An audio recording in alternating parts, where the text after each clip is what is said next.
आप सभी देशवासियों को मेरा प्रणाम। मैं रवि कुमार।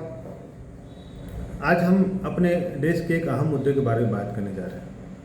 हमारी सरकारें तो ज़रूर चेंज हो रही है, समय ज़रूर चेंज हो रहा है, लेकिन आम जनता को परेशानी कभी ख़त्म नहीं हो जाएगी। आज हम बात करने जा रहे हैं ज़मीन रजिस्ट्री के बारे में। ज़मीन विवाद एक ऐसी समस्या जो चाहे तो पल भर में दूर हो सकती है, क्योंकि हमारे देश का जो सिस्टम बना हुआ है, ये अंचल ऑफिस, ये अंचल अधिकारी, ये कर्मचारी, ये अमीन चाहे तो पल भर में बता सकते हैं कौन सा ज़मीन सही है और कौन सा गलत। पूरी डाटा है सरकार के पास, फिर भी हम आज परेशान हैं। आज से पूर्व जब ज़मीन ऑफलाइन रजिस्ट्री हुआ करती थी, तब एक ज़मीन को 4 बार बेच दिया जाता था। समझ में आता था चलो ऐसा हो सकता है, क्योंकि ऑफलाइन का समय था, लोग फ्रॉड करते ही रहते थे। लेकिन आज जब ज़मीन ऑनलाइन का समय आया, फिर भी हमें समस्या हो रही है।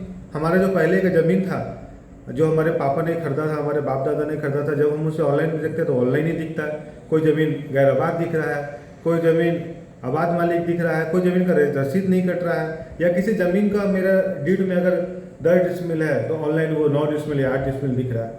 किसी का ज़मीन ऑनलाइन में दिख ही नहीं रहा है और लोग परेशान हैं। जब वो अंचल कार्यालय जाते हैं तो उन्हें बस परेशान किया जाता है, उनकी समस्या का सॉल्यूशन निकाला ही नहीं जाता। तो मैं सरकार से निवेदन करूँगा कि आम जनता को परेशानी को देखते हुए सरकार इस बात में, इस कार्य में अहम फैसला ले और जनता तक इसके लाभ को पहुँचे। अब मैं बात करूँगा ज़मीन रजिस्ट्री के बारे में।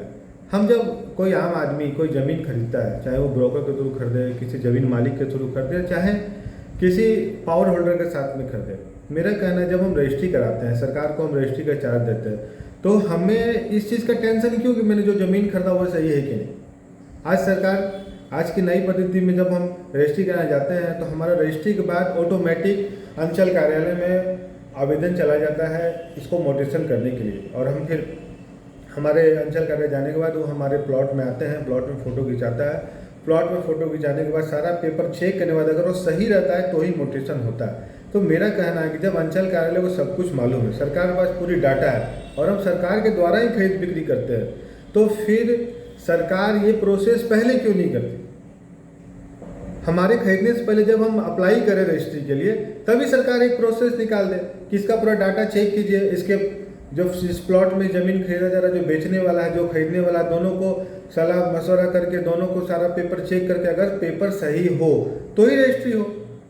आम आदमी जब सरकार के थ्रू ज़मीन खरीद बिक्री कर रही है और सरकार के पास पूरा डाटा है, सरकार हर एक चीज़ को जानती है कि कौन सा प्लॉट क्या है, कौन सा प्लॉट सही है कि नहीं, कौन सा प्लॉट नॉन सेलेबल है, कौन सा CNT में है, कौन सा रैयती खाता में है, किस ज़मीन को खरीद बिक्री किया जा सकता है। उसके बाद भी आम जनता को सरकार क्यों परेशान कर रही है।